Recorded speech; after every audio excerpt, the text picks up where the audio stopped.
계기는 경제적인 구조가 아닌 관념적인 차원에서 구해지게 된다.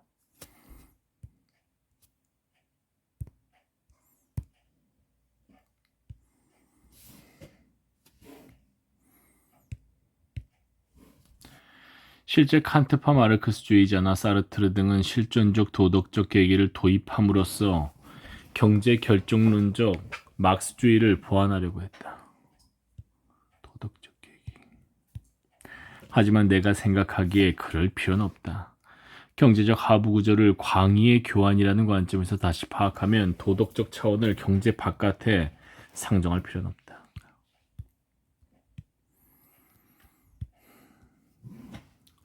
도덕성의 계기는 교환 양식 안에 포함되어 있다. 예를 들어 교환 양식이라는 관점에서 보면 공산주의란 바로 교환 양식 D의 실현이다. 그것은 바로 경제적 도덕적 과정이다. 또 교환 양식 D는 원초적인 교환 양식 A의 고차원적인 회복이다. 이것은 그저 인간의 희망이나 관념에 의한 것이 아니라 프로이트가 말하는 억압된 것의 회귀로서 필연적이다.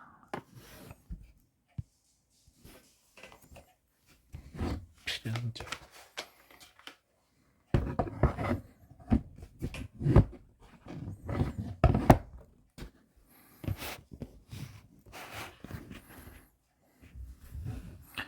세계사의 구조로부터 명확해지는 것은 다음과 같다. 자본 네이션 스테이트는 세계 시스템 속에서 생겨난 것이지 일국만의 소사는 아니다.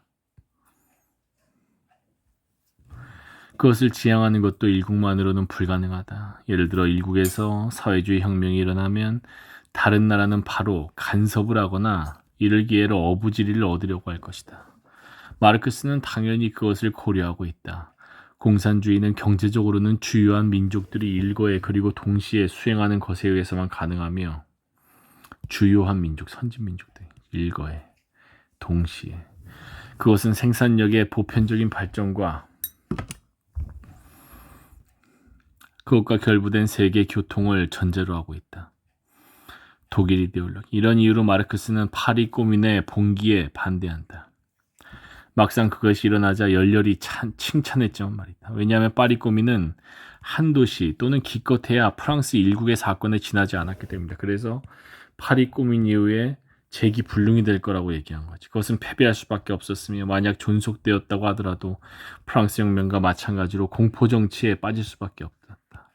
그러니까 프랑스 혁명도 공포정치, 러시아 혁명도 공포정치에 빠진 거지.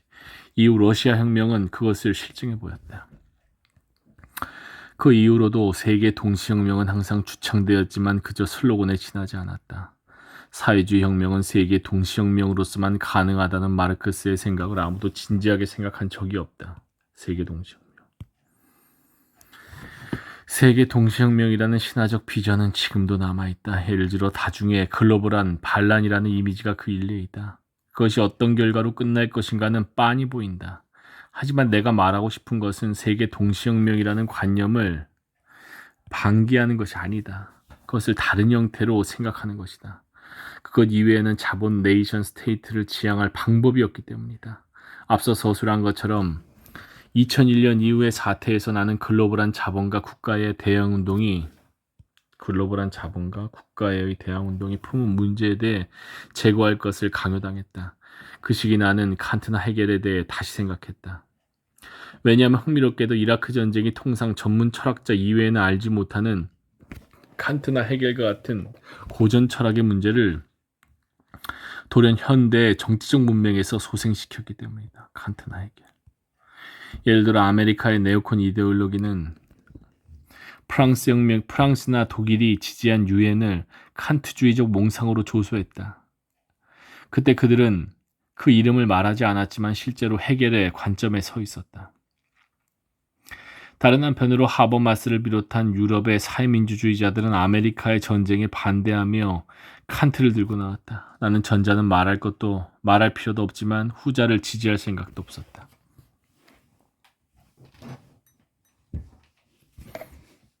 이 과정에서 나는 다시 칸트에 대해 특히 영원 평화의 문제에 대해 생각하게 되었다. 그 이유 중 하나는 일본이라는 국가가 전후 헌법으로 전쟁의 방기를 선언했음에도 불구하고 이라크 파병을 하는 획기적인 사태가 일어났기 때문이다. 이 헌법이 칸트에서 유래되었다는 것은 명백하다. 하지만 내가 칸트를 다시 읽은 것은 그저 평화 때문이 아니라 국가와 자본의 지향이라는 관점에서다. 왜냐하면 칸트가 말하는 영원 평화란 단순히 전쟁이 부재하는 평화가 아니라 바로 국가 간 모든 적재성의 폐기, 국가의 폐기이기 때문이다. 난 칸트의 국가 연방의 구상을 평화주의로서가 아니라 국가와 자본의 지향이라는 관점에서 다시 읽으려고 했다. 국가 연방을. 국가와 자본의 지향. 그때 나는 칸트가 말하자면 세계 동시혁명에 대해 사고하고 있었다는 점에 생각이 미쳤다. 그는 루소적 시민혁명을 지지했지만 그것이 일국만으로는 성립하지 않는다고 예상하고 있었다. 타국의 간섭이나 침략이 반드시 생겨나기 때문이다. 칸트가 프랑스 혁명 이전부터 국가연방을 구상한 것은 그 때문이다. 즉 그것은 전쟁의 방지를 위해서가 아니라 시민혁명을 세계 동시혁명으로 삼기 위해서였다. 칸트의 염려대로 일국만으로 일어난 프랑스 시민혁명은 곧바로 주위 절대왕권 국가의 간섭을 받았고 바깥으로부터의 공포는 내부의 공포 정치로 귀결되었다. 또 바깥에 대한 혁명 방위 전쟁이 나폴레옹에 의한 유럽 정복 전쟁으로 바뀌어갔다. 그 한가운데에서 칸트는 영원한 평화를 위하여를 간행하고 국가 연방의 설립을 제창했던 것이다.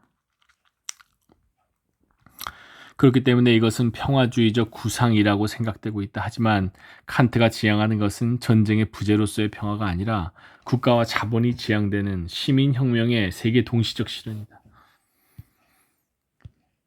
그 최초의 스텝이 국가 연방이다. 이렇게 생각했을 때 칸트와 마르크스가 생각지도 못한 형태로 재회하게 되었다. 칸트와 마르크스. 칸트는 국가연방이 인간의 선의에 의해서가 아니라 오히려 전쟁에 의해 그리고 그 때문에 불가항력적으로 실현될 것이라고 생각했다. 실제 그의 구상은 두 번의 세계전쟁을 통해서 실현되었다. 국제연맹과 국제연합이 그것이다. 물론 그것은 불충분한 것이다. 하지만 자본 네이션 스테이트를 넘어서는 길이 이 방향밖에 없다는 것은 의심의 여지가 없다.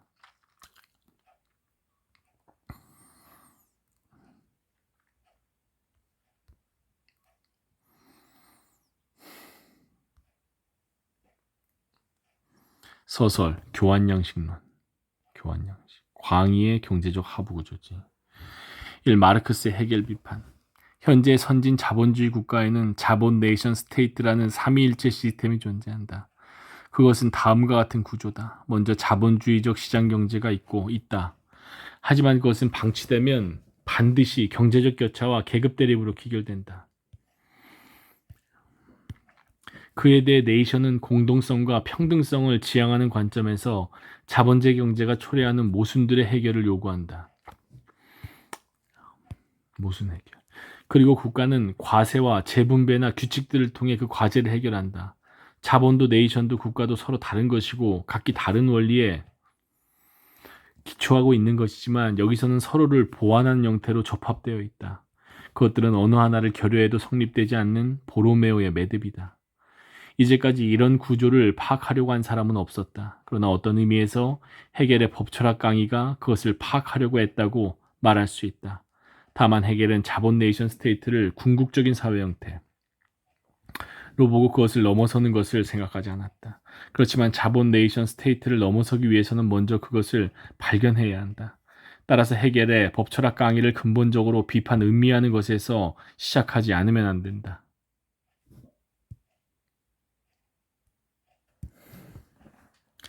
마르크스는 청년기에 헤겔 법철학 비판에서 지적 활동을 개시했다. 헤겔 법철학 비판. 그는 네이션 스테이트를 지상의 지위에 두는 헤겔 체계에 대해 국가나 네이션은 관념적 상부구조이고 시민사회, 자본주의 경제야말로 기초적 하부구조라고 생각했다. 이게 잘못된 생각이네. 국가나 네이션도 다 상부구조고 자본주의 경제도 상부구조야. 뿐만 아니라 그는 그것을 세계사 전체에 적용시키려고 했다. 예를 들어 마르크스는 다음과 같이 쓰고 있다. 내 연구의 실마리가 된 일반적 결론은 간단히 다음과 같이 공식화할 수 있다. 인간은 자신들의 생활을 사회적으로 생산하는 가운데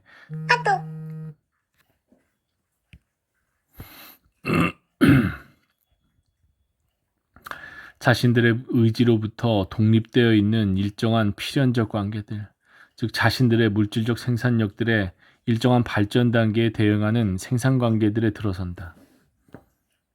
의지로부터 독립되어 있는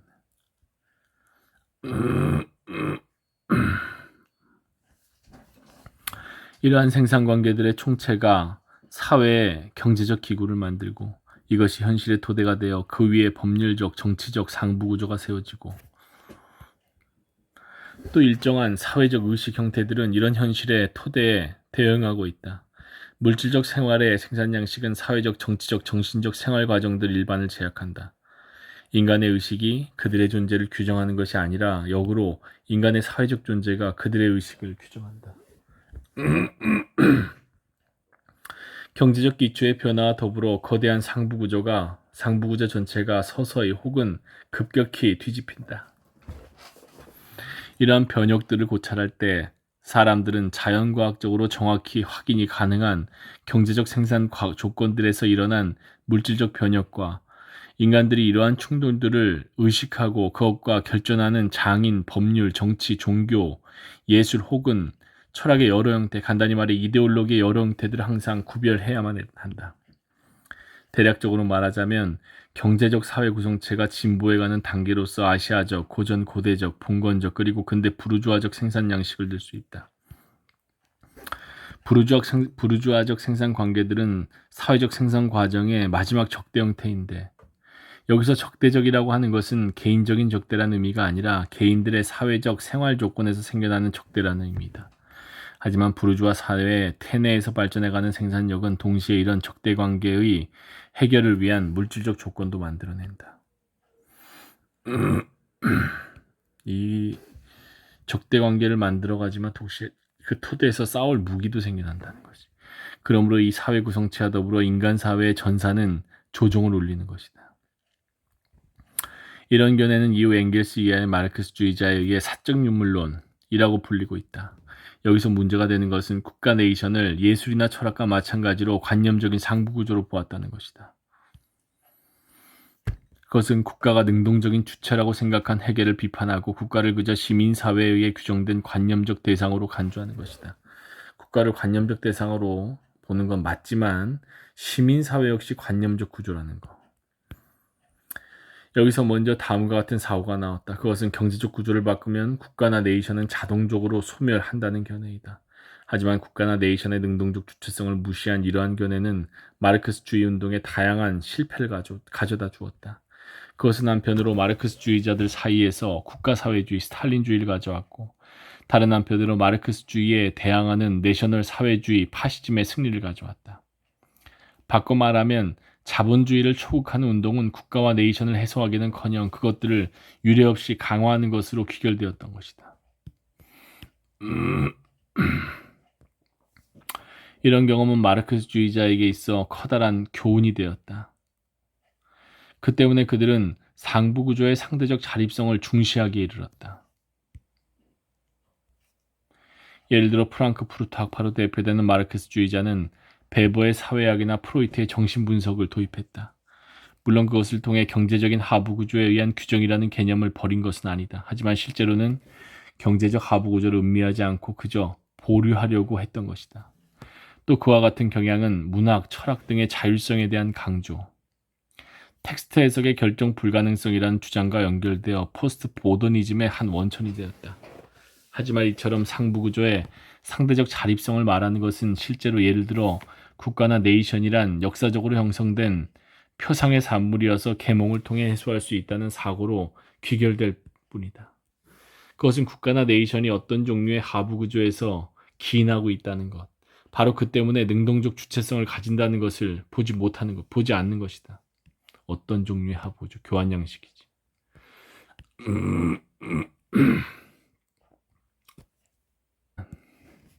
그 이전부터 사적 유물론에 대한 비판이나 의심은 자본주의 이전 사회를 다루는 학문에서 나왔다. 사적 유물론에 대한 비판. 자본주의 이전 사회. 경제적 하부구조와 정치적 상부구조라는 마르크스의 견해는 근대 자본주의 사회에 근거한 것이다. 그 이전에는 하부구조와 상부구조가 구분이 안 됐으니까. 그래서 이 사적 유물론을 비판한 거지. 하지만 생산 양식으로 보면 구분이 안 되지만 교환 양식으로 보면 구분이 된다는 거지. 그러므로 그것을 자본주의 이전 사회에 적용하면 이상해진다. 예를 들어 원시 사회, 부족적 공동체에는 원래 국가가 없고 경제적 구조와 정치적 구조에 구별도 없다. 이런 사회는 마르셀 모스가 지적한 것처럼 호수 교환에 의해 특징지어진다. 이것을 생산 양식으로 설명할 수가 없다. 생산 양식이라는 개념에 집착했던 인류학자 마샬 살린스는 가족적 생산 양식이라는 개념을 제출하고 그것을 과소 생산이라는 특징을 가지고 있다고 말한다. 하지만 과소 생산은 오히려 호수 교환에 의해서 설명이 가능한 것이다. 잉여 생산물을 축적하지 않고 타자에게 증여하기 때문에 필연적으로 과소 생산이 되는 것이다.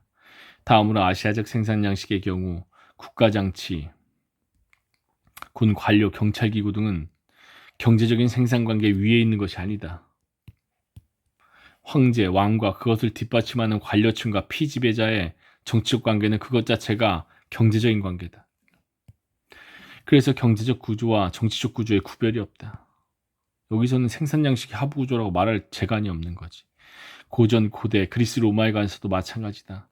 아시아적 국가와는 이질적인 그들의 고유의 정치 시스템을 노예제 생산 양식으로 설명할 수가 없다. 시민의 자유와 평등을 확보하기 위해 노예제가 불가결했기 때문이다. 이처럼 경제적 하부 구조를 생산 양식이라는 전제에 서면 자본주의 이전 사회를 설명할 수가 없다. 교환 양식으로 보면 설명할 수 있는데 뿐만 아니라 자본주의 경제조차도 설명할 수가 없다. 자본주의 경제는 그 자체가 관념적 상부 구조, 즉 화폐와 신용에 근거한 거대한 체계를 가지고 있다. 마르크스는 이것을 설명하기 위해 자본론에서는 생산 양식이 아니라 상품 교환의 차원에서 고찰을 시작했다.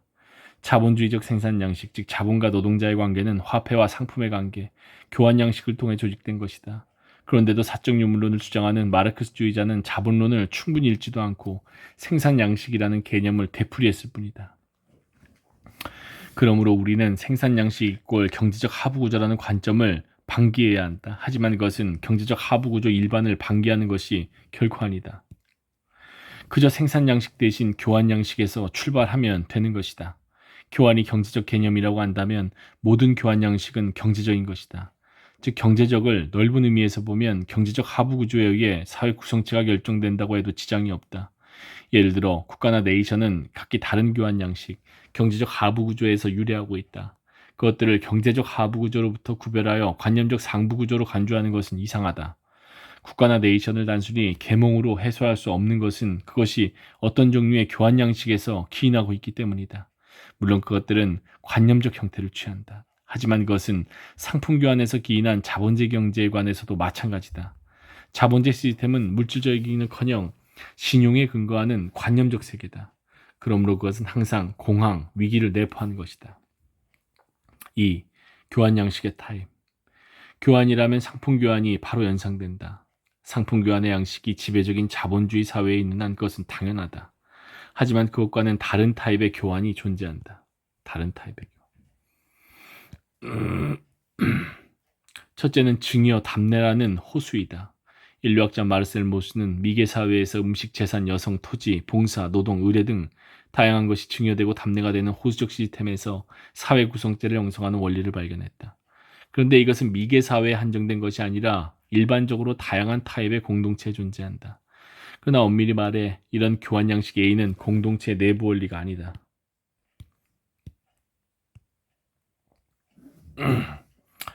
마르크스는 상품 교환, 교환 양식 C, 상품 교환이 시작되는 것은 공동체와 공동체 사이라는 것을 여러 번 강조했다.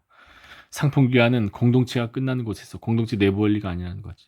즉 공동체가 다른 공동체나 다른 공동체 구성원과 접촉하는 지점에서 시작된다. 여기서는 개인이 교환하고 있는 것처럼 보일지라도 실제로는 가족, 부족, 대표자로서의 개인이 그렇게 하고 있는 것이다. 마르크스가 이런 것을 강조한 것은 교환의 기원을 개인과 개인의 교환에서 생각한 아담 스미스의 관점이 현대의 시장 경제를 과거에 투영하고 있는 것에 지나지 않는다는 것을 비판하기 위해서였다. 그러나 동시에 우리는 다른 타입의 교환 또는 공동체와 공동체 사이에서 생겨났다는 점을 주의해야 한다. 다른 타입의 교환 또한. 호수도 공동체와 공동체 사이라는 거야. 약탈 재분배는 당연히 그런데 호수도 내부 원리는 아닌 거지. 공동체 내부 원리는 아니다. 호수도. 즉 호수도 공동체와 공동체 사이에서 생겨난 것이다.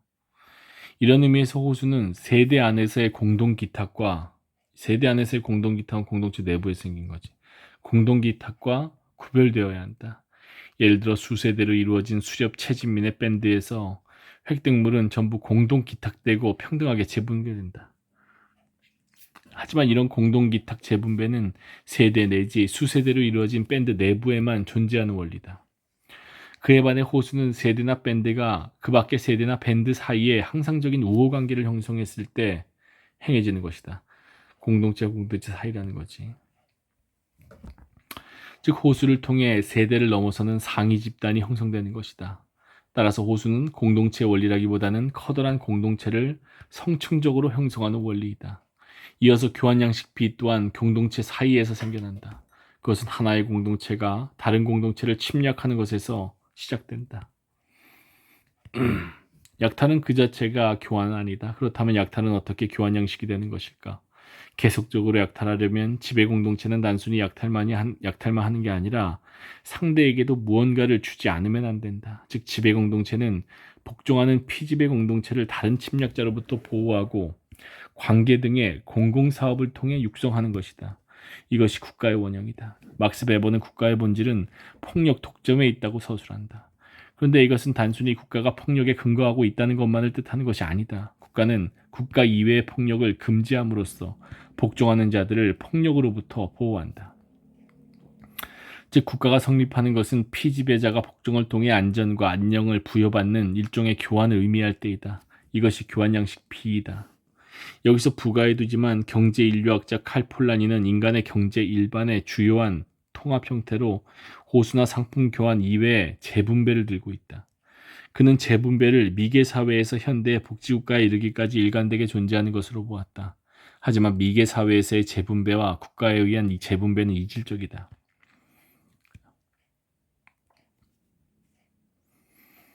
예를 들어 미개 사회의 재분배는 약탈을 위한 재분배가 아닌 거지. 이건 호수에 의한 재분배야.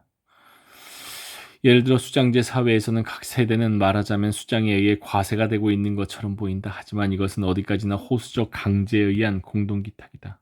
수장은 절대적인 권력을 가지고 있지 않다. 그런데다 국가에서는 약탈이 재분배에 선행한다. 계속적인 약탈을 위해 재분배가 이루어지는 것이다. 국가에 의한 재분배는 역사적으로는 관계나 사회복지, 치안과 같은 공공정책의 형태를 취해왔다. 그 결과 국가는 공공적인 권력인 것처럼 보인다. 하지만 국가 왕권은 부족사회 수장제의 연장으로서 태어난 것이 아니다. 그것은 원래 약탈 재분배라는 교환양식 B에 근거하는 것이다. 폴라니처럼 재분배를 모든 사회에서 동일하게 발견하는 것은 국가의 고유한 차원을 놓치는 것이다. 재분배를. 다음으로 제3의 교환양식 C, 즉 상품 교환은 상호 합의에 근거한 것이다. 그것은 교환 양식 A나 B, 즉 증여를 통해 구속하거나 폭력을 통해 강탈하거나 하는 일이 없을 때 성립하는 것이다.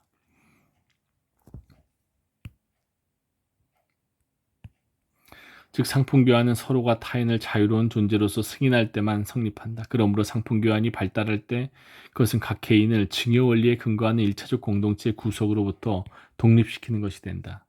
도시는 그와 같은 개인이 자발적으로 만든 어소시에이션에 의해 형성된다. 물론 도시도 그 자체로 2차적 공동체로서 그 성원을 구속하게 되지만 역시 1차적 공동체와는 이질적이다. 상품 교환과 관련하여 중요한 것은 그것이 상호의 자유를 전제함에도 불구하고 상호의 평등을 의미하는 것은 아니라는 점이다. 상품 교환이라고 하면 생산물이나 서비스가 직접적으로 교환되는 것처럼 보이지만 실제로는 화폐와 상품의 교환으로 일어난다. 그 경우 화폐와 상품 또는 그 소유자의 입장은 다르다. 마르크스가 말하는 것처럼 화폐는 무엇과도 교환 가능한 질권을 갖는다. 화폐를 가진 자는 폭력적 강제에 호소하는 것 없이 타인의 생산물을 취득하고 타인을 움직일 수 있다. 그러므로 화폐를 가진 자와 상품을 가진 자 또는 채권자와 채무자는 평등하지가 않다. 화폐를 가진 자는 상품 교환을 통해 화폐를 축적하려고 한다. 그것은 화폐의 자기증식 운동으로서의 자본의 활동이다. 자본의 축적은 타자를 물리적으로 강제하는 것에 의해서가 아니라 합의에 근거한 교환을 통해서 이루어진다. 그것은 다른 가치 체계 사이의 교환에서 얻을 수 있는 차액에 의해 가능해진다. 물론 그것은 필연적으로 빈부의 차이를 초래한다. 이처럼 상품 교환 양식 C는 상품 교환의 양식 C는 교환 양식 B에 의해 초래되는 신분관계와는 다른 종류의 계급관계. 이것들은 자주 서로 결부되지만 다른 종류의 계급관계를 초래한다. 이들에 더하여 여기서 교환 양식 D에 대해 서술하지 않으면 안 된다. 그것은 교환 양식 B가 초래하는 국가를 부정할 뿐 아니라 교환 양식 C에 의해서 생기는 계급 분열을 넘어서 말하자면 교환 양식 A를 고차원적으로 회복하는 것이다. 이것은 자유로운 동시에 상호적인 교환 양식이다. 이것은 앞에 세 가지처럼 실제하는 것은 아니다. 그것은 교환 양식 B와 C에 의해 억압된 호수성의 계기를 상상적으로 회복하려는 것이다. 따라서 그것은 처음에는 종교적 운동으로서 나타난다. 교환 양식의 구별에 관해 또 한 가지를 부과해 두기로 하자. 칼 슈미트는 정치적인 것에 관해 다른 것들로부터 상대적으로 독립된 그것에서 고유의 영역을 발견하려고 다음과 같이 서술하고 있다. 도덕적인 것의 영역에서 궁극적 구별이란 선과 악이고, 미적인 것에서는 미와 추, 경제적인 것에서는 이익과 손해, 예를 들어 채산이 맞는지 맞지 않는지 일 것이다. 그와 마찬가지로 정치적인 것의 고유한 궁극적 구별은 친구와 적이라는 구별이라고 슈미트는 말한다. 그러나 내 생각에 그것은 교환 양식 B의 고유한 것이다. 따라서 정치적인 것의 고유한 영역은 넓은 의미에서 경제적인 하부 구조에서 유래하는 것이라고 말해야 한다. 말이 나온 김에 말하자면 도덕적인 것의 고유한 영역도 교환 양식과 따로 있는 것이 아니다. 일반적으로 도덕적 영역은 경제적 영역과 따로 생각되고 있다. 하지만 그것은 교환 양식과 무관하지 않다. 예를 들어 니체는 죄의식이란 채무 감정에서 유래한다고 서술했다. 이것은 도덕적 종교적인 것이 일정한 교환 양식과 깊이 관련되어 있다는 것을 보여준다. 따라서 경제적 하부 구조를 생산 양식이 아닌 교환 양식으로 본다면 도덕성을 경제적 하부 구조로부터 설명할 수가 있다. 교환 양식 A 호수를 예로 들어보자. 부족 사회에서는 이것이 지배적인 교환 양식이다. 여기에서는 부나 권력을 독점할 수가 없다. 국가 사회, 즉 계급 사회가 시작되면 이 계기는 종속적이 된다.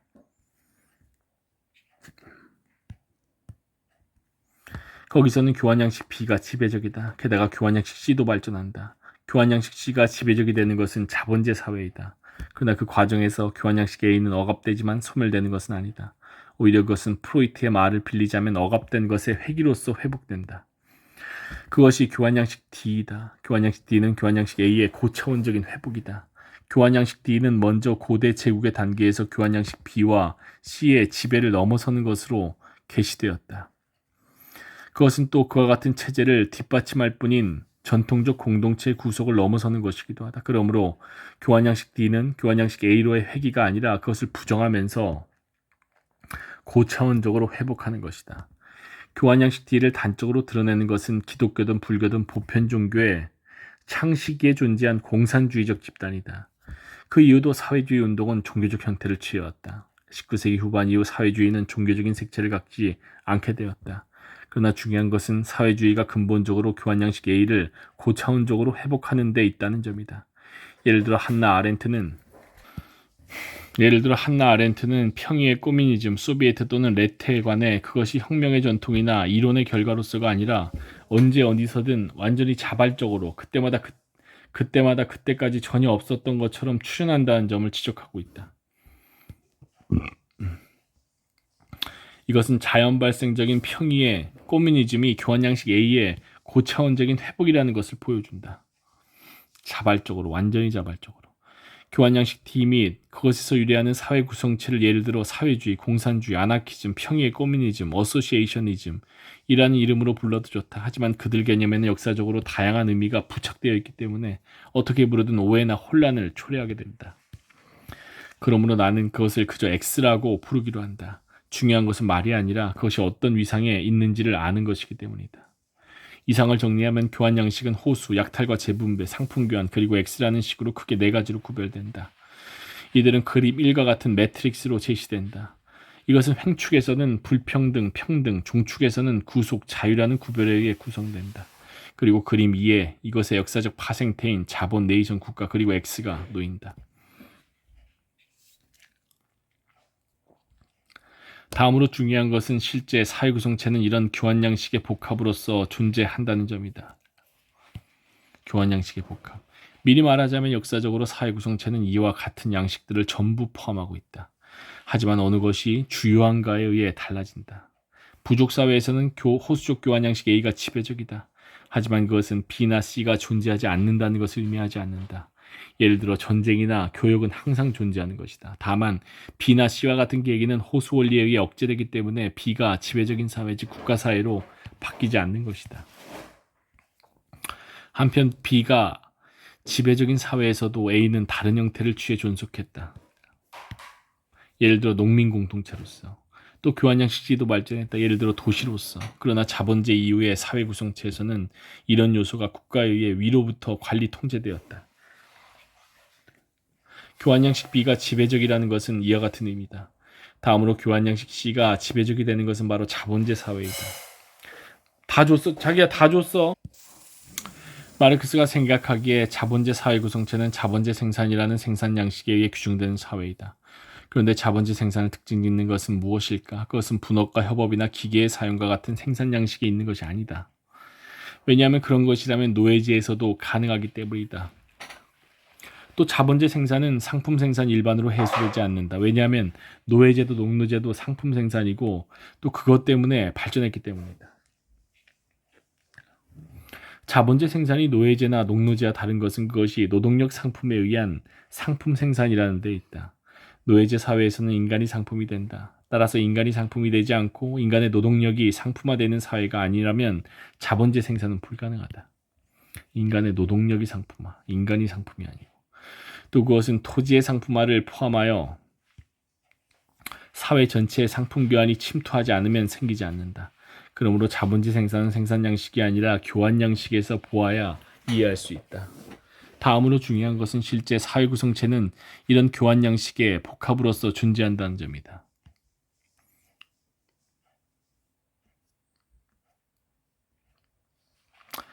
자본제 사회는 상품 교환이 지배적인 교환 양식이다. 하지만 그것에 의해 다른 교환 양식 및 그로부터 파생되는 것이 소멸해버리는 것이 아니다. 다른 요소는 변형되어 존속한다. 국가는 근대 국가로서, 공동체는 네이션으로서, 즉 자본제 이전의 사회 구성체는 상품 교환 양식이 지배적이 됨에 따라 자본 네이션 국가라는 통합체로서 변형되는 것이다. 통합되어 변형. 이렇게 생각하는 것을 통해서만 헤겔이 말한 법철학 강의의 삼위일체적 체계를 유물론적으로 다시 파악할 수가 있다. 그리고 그것들의 지향이 어떻게 가능한지를 생각할 수가 있다.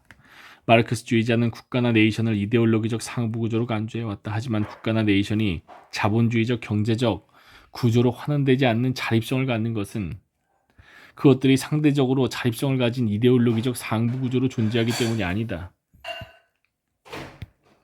그것들이 각기 다른 경제적 하부구조, 즉 다른 교환 양식에서 기인하기 때문이다.